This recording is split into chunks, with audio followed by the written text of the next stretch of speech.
আচ্ছা, একবার ভাবুন তো, যদি এমন হয় যে জীবনে যাকে সবচেয়ে বড় নায়ক বলে মনে হয়েছে, একদিন তিনি আপনার ছায়া হয়ে গেলেন।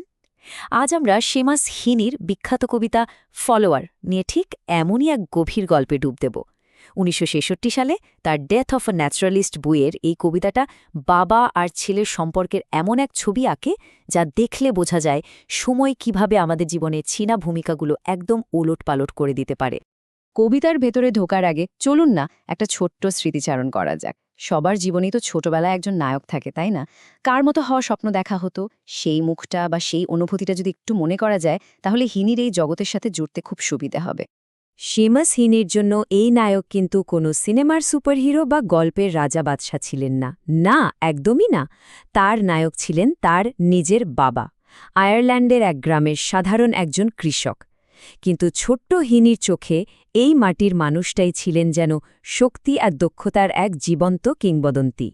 তো চলুন গল্পের প্রথম পর্বে যাই।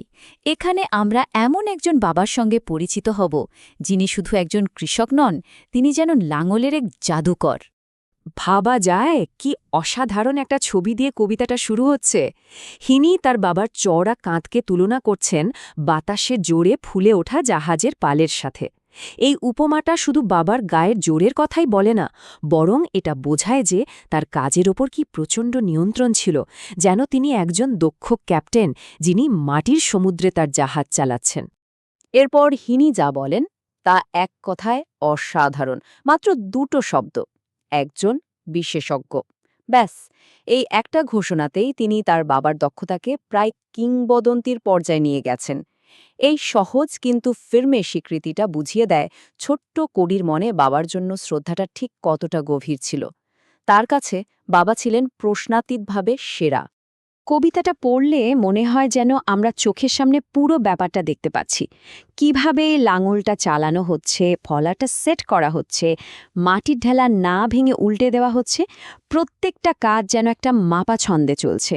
মনে হচ্ছে যেন এটা কোনো কঠিন পরিশ্রম নয়, বরং একটা শিল্প। এই বর্ণনাটা আমাদের চোখে আঙুল দিয়ে দেখিয়ে দেয়, মানে ব্যাপারটা শুধু পেশির জোরে না, একদমই না। এর সাথে মিশেছিল অসম্ভব মনোযোগ, কৌশল আর মাটির সঙ্গে একটা গভীর যোগাযোগ। পুরো জমিটা যেন একটা ক্যানভাস, আর বাবা একজন শিল্পী যিনি তাতে নিখুঁত রেখা এঁকে চলেছেন। আচ্ছা, এতক্ষণ তো আমরা বাবার কথা শুনলাম। এবার চলুন ক্যামেরাটা একটু ঘোরানো যাক। এবার গল্পটা দেখব ছোট্ট হিনির চোখ দিয়ে, যে তার শক্তিশালী বাবার সাথে তার মেলানোর জন্য আপ্রাণ চেষ্টা করে যাচ্ছে। এখানেই ছবিটা পুরো পাল্টে যায়।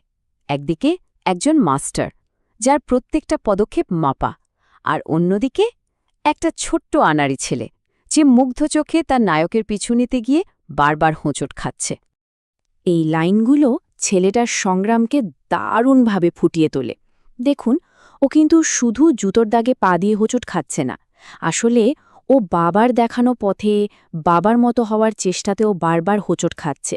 এটা এমন একটা কঠিন পথ যা তাকে বারবার ফেলে দিচ্ছে। ওর স্বপ্নটা কী ছিল জানেন? খুব সাধারণ একটা স্বপ্ন, কিন্তু ভীষণ গভীর। ও বড় হয়ে বাবার মতো লাঙল চালাতে চেয়েছিল, পরিবারের এই ঐতিহ্যকে এগিয়ে নিয়ে যেতে চেয়েছিল। কিন্তু একটা সময় ছেলেটা বুঝতে পারে যে বাবার মতো হওয়া হয়তো তার পক্ষে সম্ভব না। সে সারা জীবন একজন ফলোয়ারই থেকে যাবে, বাবার ওই বিশাল ব্যক্তিত্বের ছায়ার নিচে। এমন এক ছায়া যা টপকানো প্রায় অসম্ভব। আর ঠিক এইখানেই কবিতাটা একটা জবরদস্ত টুইস্ট নেয়। সময় যেন একটা লাফ দেয়, আর পুরো ছবিটা ১৮০ ডিগ্রি ঘুরে যায়। বাবা আর ছেলের ভূমিকা একদম পাল্টে যায়। একবার দেখুন কি অসম্ভব শক্তিশালী একটা তুলনা। যে ছেলেটা একসময় হোঁচট খেত, সে এখন একদম শক্ত পায়ে দাঁড়িয়ে, আর যে বাবা ছিলেন পাহাড়ের মতো অটল, তিনি এখন টলমল করছেন। এই বৈপরীত্যটাই কবিতার শেষটাকে এত মর্মস্পর্শী করে তোলে। কবিতার শেষ দুটো লাইন বুকের ভেতরটা যেন মোচড় দিয়ে ওঠে। ভূমিকাটা এখন পুরোপুরি উল্টে গেছে। যে বাবা এক সময় ছিলেন শক্তি আর স্থিরতার প্রতীক, তিনি এখন দুর্বল, নির্ভরশীল, তার পুরনো সত্তার এক ছায়া মাত্র। তো প্রশ্ন হলো, এই কবিতাটা কেন এতখানি দাগ কেটে যায়? কারণটা খুব সহজ। হিনি একদম সাধারণ কথা দিয়ে জীবনের কিছু খুব গভীর আর জটিল সত্যি তুলে ধরেছেন। দেখুন, এই কবিতায় কতগুলো চিরন্তন বিষয় উঠে এসেছে, যেমন বাবা মায়ের প্রতি আমাদের সেই ছোটবেলার মুগ্ধতা, পরিবারের ঐতিহ্যকে এগিয়ে নিয়ে যাওয়ার একটা টান, জীবনের যে স্বাভাবিক চক্র, আর অবশ্যই বার্ধক্য আর তার সাথে পাল্টে যাওয়া ভূমিকা। এই সবগুলো অনুভূতি আমাদের খুব চেনা। এখানে লাঙল কিন্তু শুধু একটা চাষের যন্ত্র না, এটা আসলে বাবার শক্তির প্রতীক, তার দক্ষতার প্রতীক, মাটির সাথে তার যে আত্মিক যোগ সেটার প্রতীক। এক কথায় লাঙলটাই যেন বাবার পুরো পরিচয়। আচ্ছা, এবার একদম শেষ পর্যায়ে চলে এসেছি আমরা। চলুন দেখি কিভাবে এই একান্ত ব্যক্তিগত একটা স্মৃতি সবার গল্প হয়ে ওঠে। শেষ পর্যন্ত ফলোয়ার আমাদের জীবনের একটা খুব সাধারণ কিন্তু জরুরি সত্যি মনে করিয়ে দেয়। সেটা হলো, পরিবারের ভেতর আমাদের ভূমিকাগুলো কিন্তু পাথরে খোদাই করা নয়, এগুলো সময়ের সাথে সাথে পাল্টায়। ছোটবেলায় আমরা যাদের উপর নির্ভর করি, একটা সময় তারাই আমাদের উপর নির্ভরশীল হয়ে পড়েন। মুগ্ধতা থেকে দায়িত্ববোধ, এই সফরটাই তো জীবন। কবিতাটা শেষ হয় কিন্তু একটা প্রশ্ন রেখে যায়। যখন আমাদের জীবনের নায়ক, আমাদের পথপ্রদর্শক আমাদেরই ওপর নির্ভরশীল হয়ে পড়েন, তখন ভালোবাসা, স্মৃতি আর দায়িত্বের মানেটা ঠিক কী দাঁড়ায়? এই গভীর প্রশ্নটাই হয়তো ফলোয়ারকে এত অসাধারণ আর অবিস্মরণীয় করে তুলেছে।